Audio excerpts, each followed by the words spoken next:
வணக்கம். வாங்க இன்றைக்கி வீடியோவில் என்ன பார்க்க போகிறோன்னா, சூப்பரான ஒரு இஞ்சி குழம்பு ரெசிபி தாங்க. உடம்புக்கு ஆரோக்கியமானது, அதே சமயம் நமக்கு பசி எடுக்கலை, மதன்னு இருக்குது அப்படின்னு சொல்கிறோங்க. இந்த மாதிரி இஞ்சி குழம்பு செஞ்சு சாப்பிடுங்க.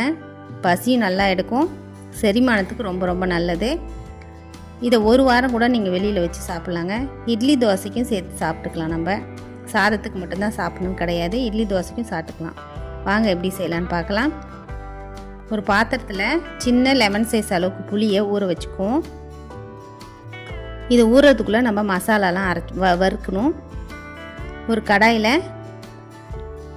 ஒரு 6 காஞ்ச மிளகாவை மீடியம் ஃப்ளேம்லேயே வருங்க, ஹையில் வைக்காதீங்க.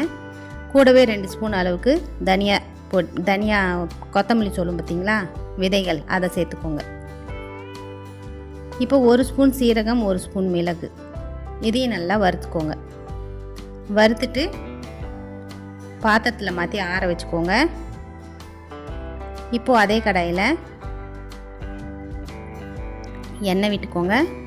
ஒரு 2 ஸ்பூன் எண்ணெய் விட்டு, இஞ்சி ஒரு 50 கிராம் இருக்கும், அதை நல்லா தோலெல்லாம் சீவிட்டு கழுவிட்டு இந்த மாதிரி கட் பண்ணி இந்த மாதிரி வாணலில் வதக்கி எடுத்துக்கோங்க. கூடவே ஒரு கொத்து கருவேப்பிலையும் நல்லா வதக்கி எடுத்துக்கோங்க.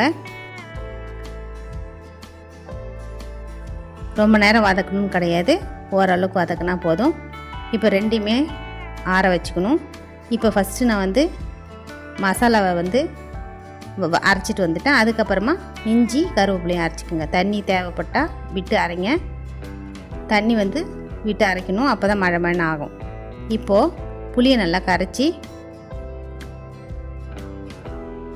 இந்த மாதிரி வடிகட்டியில் வடிக்கும்போது கல் மண்ணெலாம் இருக்காது, அதனால் வடித்து இந்த மாதிரி வடிகட்டிக்கோங்க. எப்பவுமே புளி கையிலேயே நம்ம வடிகட்டுவோம், அப்போ சக்கைலாம் அப்படியே சாம்பாரோ குழம்புல விட்டுடுவோம், விழுந்துடும். அதனால் நம்ம இந்த மாதிரி வடிகட்டும் போது கரெக்டாக இருக்கும். இப்போ அரைச்ச அந்த மசாலாவை, இஞ்சி பேஸ்ட் அரைச்சோம் பார்த்திங்களா, அதை புளி தண்ணி விட்டு சேர்த்து தேவையான அளவு தண்ணி சேர்த்துக்கோங்க. உப்பு தேவையான அளவு சேர்த்து நல்லா மிக்ஸ் பண்ணி ரெடி பண்ணி வச்சுக்கோங்க. இது காரம் கரெக்டாக இருக்குங்க. உங்களுக்கு சப்போஸ் காரம் பார்த்தோன்னா நீங்கள் மிளகாய் தூளும் சேர்த்துக்கலாம். இப்போ நல்லெண்ணெய் விட்டுக்கோங்க, தாராளமாகவே விட்டுக்கணும். வெந்தயம் 1 ஸ்பூன், கடுகு, உளுத்தம்பருப்பு. இப்போ சின்ன வெங்காயம், கருவேப்பிலை, பூண்டு. சின்ன வெங்காயம் போட்டால் தான் குழம்பு சூப்பராக இருக்கும். நல்லா வதக்கி விடுங்க. இப்போது தக்காளி, சின்ன தக்காளியாக சேர்த்துருக்கேன், அதையும் கட் பண்ணி சேர்த்துக்கோங்க. சேர்த்து நல்லா வதங்கி வரட்டும். சுருளை வதக்கி எடுங்க. நல்லெண்ணெயில் செய்யும்போது தான் டேஸ்ட்டாக இருக்கும். இப்போ நல்லா வதங்கிடுச்சு. இந்த டைமில் நம்ம கரைச்சி வச்சோம் பார்த்திங்களா, இஞ்சி புளி தண்ணி, அது எல்லாத்தையும் இது கூட சேர்த்துட்டு கிளறி விட்டுடுங்க. உப்பு பார்த்து செக் பண்ணிக்கோங்க. எனக்கு கரெக்டான காரம் எல்லாமே இருந்தது.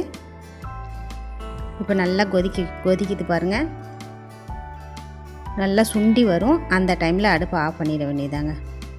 இந்த வீடியோ பிடிச்சிருந்துன்னா லைக் பண்ணுங்கள், ஷேர் பண்ணுங்கள், கமெண்ட் பண்ணுங்கள், மறக்காமல் சப்ஸ்கிரைப் பண்ணுங்கள். நன்றி.